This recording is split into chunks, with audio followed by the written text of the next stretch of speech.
One of the, I guess, mental dilemmas I'm in right now is that since my last birthday, I've literally had many people in my life saying, well, it's too late for you now. And it's like, well, I don't agree. It's too late for them. And it will remain too late as long as they say it's too late. It's too late. Because when you want something but it's too late, it's not going to show up now. But I really want it, but it's too late. But I really want it, but it's too late. But I really want it, but it's too late. That's contradictory energy. But when you say, I really want it and it's on its way, that's a whole different thing. I really want it and it's never too late. I really want it and I'm clearer now than I've ever been. I really want it and now I understand how the laws of the universe work. I really want it and what has been is not as important as what is now. And what is now feels dynamic. I really want it and I know it's coming. Listen to your words, but more important, feel how they feel when you say them. If you find yourself saying discouraging words, take a nap. So one of the things I try and do is disregard that and try and stay clear on what it is I do want. But by disregarding those around me, am I not closing myself off to possibilities? No, you're closing yourself off to impossibilities.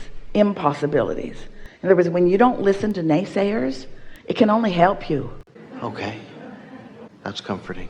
We are not encouraging you really, although it's really fun, to argue with people who are in a different place. Because when you try to convince someone who's got their mind made up against themselves and against you, then you take this defensive posture.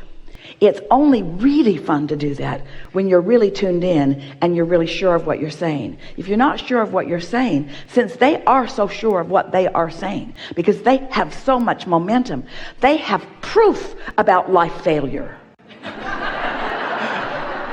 And so they're coming on strong, you see. And you don't right now feel that you have proof about life success, so they're going to come on stronger.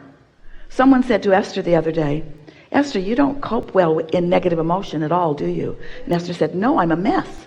I don't cope in negative emotion at all. I can hardly even make words form in my mouth when I get into a negative place.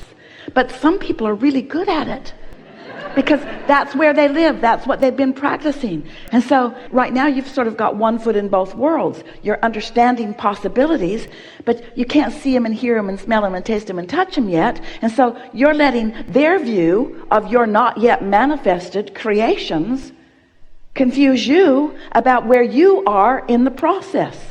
Does that make sense to you? Yes. And so don't engage with them. They'll just think you're nutty. If you try to tell them about the vortex, they might lock you up. You see, there's a vibrational reality where all of the things that I want are forming. And magical fairies and angels are tending to them.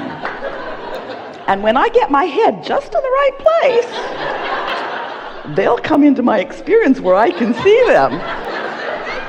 We get it. This sounds implausible.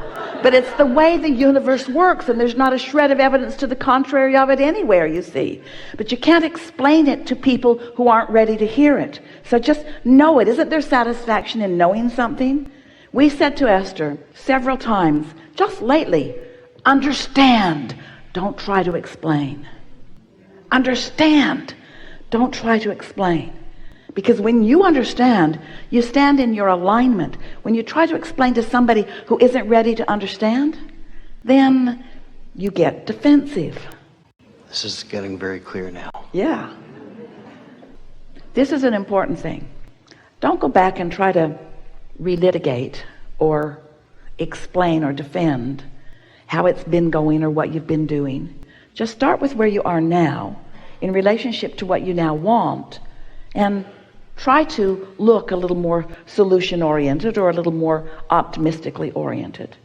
So much of what you want is ready to pop into your mind and into your experience. And the fact that it hasn't popped yet doesn't mean that it's not there and doesn't mean that it's not ready to pop.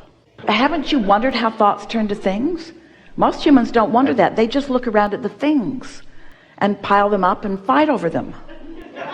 They fight over existing things instead of creating new things. But hardly any of them think well, where did those things come from? Maybe we could get some more things from the same places that those things came from. No, let's just fight over the things that have already come. That's no fun.